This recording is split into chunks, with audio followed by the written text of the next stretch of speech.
அடுத்து வேடிக்கை பார்த்தல் அப்படின்னு ஒரு கான்செப்ட். அதாவது இந்த எழுத்தாளர்களை பொறுத்த வரைக்கும், இயக்குநர்களை பொறுத்த வரைக்கும் அது ஒரு ஒரு பதம். அந்த பதத்தில் ஒன்ஸ் ஒரு டைம் இன்வால்வ் ஆகிட்டோம் அப்படின்னா நிறைய விஷயம் நம்ம தோது பார்க்கணும். ஆனால் எழுத்தாளர்களுக்கெலாம் அவ்வளோவா மதிப்பு கிடையாது. பிரபஞ்சன்னு ஒரு எழுத்தாளர் இருந்தார். அவரெல்லாம் கடைசி காலகட்டம் கூட ரொம்ப வறுமையில் தான் வாழ்ந்தார். தமிழ் எழுத்தாளர்களுக்கெலாம் அவ்வளோ மதிப்பு கிடையாது. தமிழ் படித்தவங்களுக்கே மரியாதை கிடையாது அப்படின்ற ஒரு ஸ்டேட்டஸ் தான் இருக்குது. அதனால் எனக்கு கூட நிறையா புத்தகம் எழுதணும்னு ஒரு விருப்பம் இருக்குது. ஆனால் அதெல்லாம் சும்மா கிடையாது. அதெல்லாம் ஸ்பான்சர் வேணும். அதுக்கெல்லாம் ஒரு மனநிலை பதம் தேவைப்படுது. ஓகே, இந்த வேடிக்கை பார்த்தல் நிகழ்வில் இந்த சோப்புனாங்கெல்லாம் உள்ளே பூந்து ஏற்படுத்தும். அப்போ எல்லோரும் வேடிக்கை தான் பார்ப்பாங்க. ஓகே, இப்போ சோப்புனாங்க இவ்வளோ உணுப்பாக இருக்குதுன்னு சொல்லிட்டு அதுக்கிட்ட ஒரு நிர்வாக பொறுப்பு ஒப்படைச்சிட்டோம் அப்படின்னா என்ன பண்ணும்? ஒன்றும் பண்ணாது. அது பாட்டுக்கு தான் வேலையை பார்த்துக்கிட்டு எல்லாத்தையும் பட்டர்ஃப்ளை அட்டாக் செய்ய வச்சிடும். அது ஒரு அரைமெண்டல் கேஸ். அதெல்லாம் ட்ரீட்மெண்ட் தேவை. ஒரு 3 மந்த்தாவது ஒரு வார்ம் அப் தேவை. அப்போனா தான் தோதாகும். சும்மா டைம் பாஸ்ன்னு சொல்லிட்டு நம்ம தோது பார்த்தோம்னா கூட தோதாகாது. ஓகே, அதே மாதிரி தான் நேற்று மூவி புக் பண்ணுறேன். இந்த கிணத்து தவளை என்கின்ற துரோகிரி கழுத்துலேயே அக்கி ஏற்படுத்தி விட்டான், துன்புறுத்துகிறான். அதை எல்லாம் வேடிக்கை பார்க்குறாங்க. நீங்களே காப்பாற்றிக்கிங்க, நீங்களே தோது பாருங்கள் அப்படின்றாங்க. அப்புறம் பர்சனல் அசிஸ்டண்ட்டாக மட்டும் இருக்கிறோம், அப்போ மட்டும் சம்பளம் கொடுங்க அப்படின்றாங்க. என்ன கொடுமை! வேடிக்கை தான் பார்க்குறீங்க. அவன் துன்புறுத்துறான், நான் ஃபைட் பண்ணிகிட்ருக்கேன். கொஞ்சம் காப்பாற்றலான்னு கூட நினைக்காம நீங்கள் எப்படி காப்பாற்றுறீங்கன்னு சொல்லிட்டு வேடிக்கை பார்க்குறேன்றீங்க. அதுக்கப்புறம் நான் உங்களுடைய பர்சனல் அசிஸ்டண்ட்டு தாங்க, எனக்கு கொஞ்சம் சம்பளம் கொடுங்கன்னா எப்படி சம்பளம் கொடுக்க முடியும்? ஓகே, அதனால் வேடிக்கை பார்க்கக்கூடாது. இப்போ ஒரு போர் நடக்குது அப்படின்னா என் கூட சேர்ந்து போர் செய்யணும். அதனால் சோப்னா என்ன பண்ணும்? போர் நடக்குதுன்னு திரும்ப என்னையே அட்டாக் பண்ண ஆரம்பிச்சிடும். அது மனநிலை பிறழ்வு. ஓகே, இப்போது நான் வேறு ஒரு நாட்டுக்கூட போர் செய்ய போகிறேன். நம்ம நாட்டு மக்களை காப்பாற்றுறதுக்காக போயிட்டுருக்குன்னு வச்சுக்கோங்க. எப்போ என் கூட சேர்ந்து போர் செஞ்சிங்கன்னா தான் நிறையா வகையில் காப்பாற்றப்படுவீங்க, நிறையா வகையில் தோதாகும்.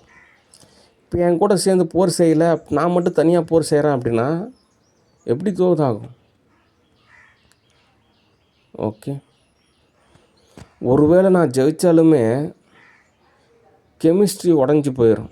இவ்வளோ கஷ்டப்பட்டு யாருமே தோதாகலை, நம்ம மட்டும் தோது பார்த்து என்ன பயன்? ஒரு கட்டத்துக்கு மேலே நீங்களே எங்களை ஜெயிச்சிட்டிங்க, பேசாமல் நீங்கள் எங்கள் நாட்டுக்கு வந்தோன்னு சொல்லிட்டு அங்கே தான் போய் ஸ்டே பண்ணுற மாதிரி தோதாகும். அதனால் வேடிக்கை பார்க்கக்கூடாது.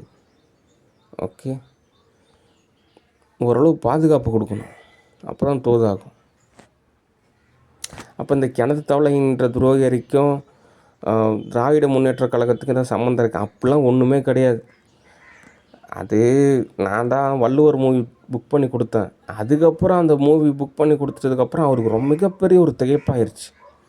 அவரோட 5 வருஷத்தோட மோட்டிவேஷன் என்ன அப்படின்னா அந்த வள்ளுவர் மூவி தான். ஓகே, அது ஒவ்வொருத்தோட மனித இயல்பு அப்படி இருக்குது. அது ப்ளஸ்ஸு மைனஸ் அடுத்த பட்சம் பேசிக்கலாம். உளவியல் ரீதியாக இப்போ நான் சொல்கிறது என்னென்னா அவருக்கு அந்த வள்ளுவர் மூவி அவ்வளோ ஒரு அதாவது ஒரு மோட்டிவேஷனாக இருந்தது. ஆங்கிலத்தில் சொல்லணும் அப்படின்னா, தமிழில் சொல்லணும் அப்படின்னா உற்சாகம், அந்த நம்பிக்கை, தன்னம்பிக்கை அப்படிலாம் சொல்லுவாங்க. அந்த மாதிரிலாம் ஒரு உணர்வு நிலை அவருக்கு இருந்தது. சரி, அதனால் அந்த மூவியை தோது பார்த்தார். அப்படின்றப்ப இந்த கைத்தறி யார் நெய்யறாங்க? இந்த கிணத்தவளை தான் நெய்யறான் அப்படின்னு சொல்லிட்டு அவனுக்கு ஊறுப்பட்ட பெனிஃபிட்டை கொடுத்தா அப்படி. ஆனால் என்ன பிரயோஜனம்? அர்ப்பணிப்பு எல்லாமே லாஸ் தான் ஆச்சு. ஓகே, அதனால் அவனுக்கு நிறையா வகையில் தோது செஞ்சு கொடுத்தாங்க. ஆனால் எந்த பிரயோஜனமும் இல்லை. ஓகே, அதனால் அவங்களுக்கும் இந்த கிணத்தவளைக்கு எந்த சம்மந்தமும் கிடையாது. ஓகே, இவன் உணர்வு நிலையை வெளிப்படுத்துறதுன்றது அது நல்லா சம்பாதிக்கிறேன்னா, காசு வச்சுருக்கேன்னா எனக்கு ஒன்றும் தெரிவிக்காது. இப்போ தான் நான் படிப்படியாக முன்னேறி வந்துட்டுருக்கேன். இவங்க அக்காவுக்கு ஒரு கொடுமை நடந்துச்சுன்றதுக்காக இவன் தமிழ்நாட்டில் இருக்கக்கூடிய எல்லாரையும் துன்புறுத்துறது சரியே கிடையாது. இவன் ஃபேமிலியில் ஒரு இஷ்யூ ஏற்பட்டுச்சுன்னா அதுக்கு இவங்களே தான் காரணம். தீது நன்று பிறத்தர வாரா. ஓகே, இவங்களே துன்பத்தை ஏற்படுத்திட்டு அந்த துன்பத்தால் நிகழ்ந்த நிகழ்வால் எல்லாரையும் பிடிச்சி கொடுமைப்படுத்துறதுன்றது ஒரு சைக்கோத்தனமான ஒரு மூவி மாதிரி தான். இந்த நிறைய சைக்கோ படம்லாம் பார்த்திங்கன்னு வச்சுங்க, அப்படி தான் இருக்கும். அதெல்லாம் யாரும் இப்போது அவ்வளோவா நம்ம கலாச்சாரத்தில் யாரும் தோது பார்க்க மாட்டாங்க. இவங்க பண்ணுற கான்செப்டே அப்படி தான் இருக்குது. எங்கள் அக்கா அப்படி ஆகிடுச்சி, எங்கள் அக்கா பொண்ணுக்கு அப்படி ஆகிடுச்சி, அதனால எல்லாரையும் நாங்கள் பழி வாங்குகிறோம். இது எந்த வகையிலையுமே ஒரு நியாயம் கிடையாது. ஓகே, அதுக்கு பேசாமல் அவங்க அக்காவை தான் பழி வாங்கினா அவங்களெல்லாம் பழி வாங்க மாட்டான், அவங்க நல்லா இருக்கட்டும். ஆனால் அவங்களால இப்படி ஏற்பட்டுச்சுல்ல, அதனால் மற்றவங்கள பழி வாங்க, அது என்ன சரியான ஒரு முறையே கிடையாது. துன்புறுத்துகிறாங்க, இதை வேற வேடிக்கையை பார்க்குறாங்க. இது தவறு, தீங்கு. ஓகே, அதனால் விலகிக்கணும். அது இல்லாமல் இந்த யூஎஸ்ஏலாம் இந்த கிணத்து தவளை ஃபேமிலிலாம் தூது பார்க்காதீங்க. அது ஃபுல்லாக சார்ஜ் ஆகி திரும்ப ஏறாதாது, என்ன கொடுமைன்னே தெரில. அதுதான் நிறைய பேர் நினைப்பாங்க, அப்படி ஆகிட்டால் நல்லாயிருக்கும், இப்படி ஆகிட்டா அப்படின்னு. அப்படி ஆனதுக்கப்புறம் தான் தெரியும் நிலமை என்ன அப்படின்னு. ஏன்னா அந்த கலவியல் பவர் இருக்கிறனால யாரையுமே தூது பார்க்குறது ரொம்ப சிரமமாக இருக்குது. எல்லாம் சீக்கிரமாக சார்ஜ் ஆகிடுறாங்க.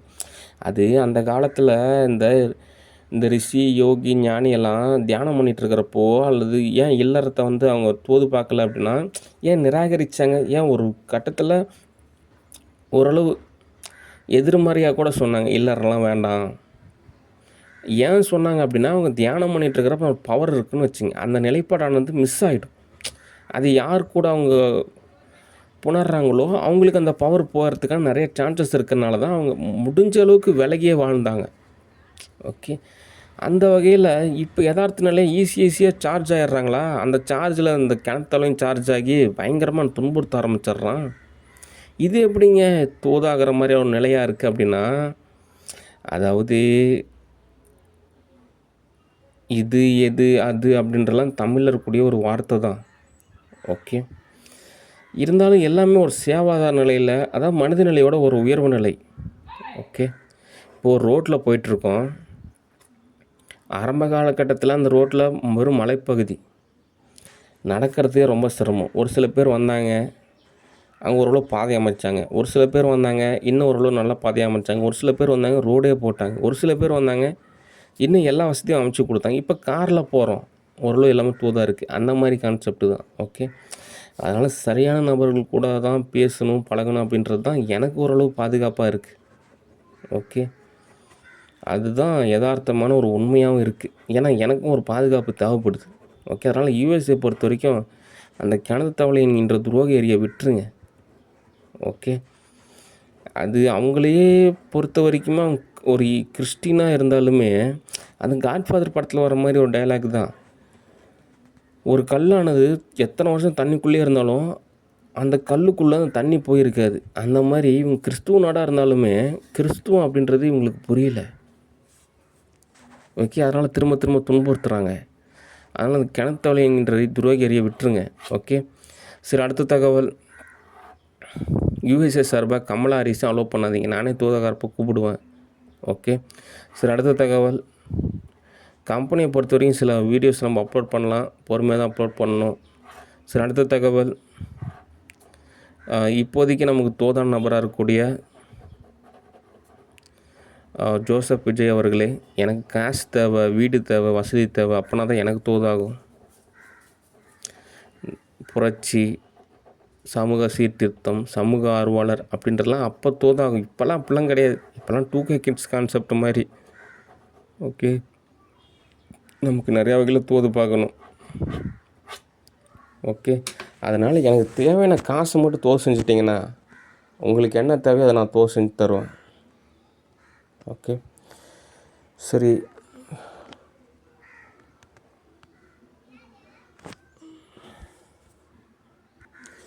இறுதியாக என்ன தகவல் அப்படின்னா, இடத்த பொறுத்த வரைக்கும் இங்கே காசு தான் தேவை. அதை புரிஞ்சுக்கிட்டிங்கன்னா போதும். ஸ்டூடியோவை பொறுத்த வரைக்கும் அப்படி தான். சில ஆர்டிஸ்ட்டு காசு தரேன்றாங்க, அப்படியே அமைதியாகிடுறாங்க. காசு இருந்தால் தாங்க தோதாகும். ஓகே, அதை சரியாக புரிஞ்சுக்கணும். ப்ரொடியூசர் இல்லாமல் மூவி எடுக்க முடியுமா? யாராவது காசு இருந்தால் தானே நம்ம தோதாகும். அதை புரிஞ்சுக்கிட்டிங்கன்னா எவ்வளோ வகையில் தோதாகும். அது இந்த சோப்பு நாய்ங்க எல்லாரோட பிரெயினை ஆக்சஸ் பண்ணிடுதா, அதனால் எதுவும் புரிய மாட்டேங்குது. இந்த சோப்பு நாய் கொஞ்சம் விலகிச்சின்னு வச்சுங்க, ஓரளவு எல்லாமே ஓரளவு புரிய ஆரம்பிச்சிடும். அப்போ நிறையா வகையில் தோதாகும். ஓகே, சரி, இன்றைக்கு தகவல் போதுமானது. நன்றி, வணக்கம், பாய்.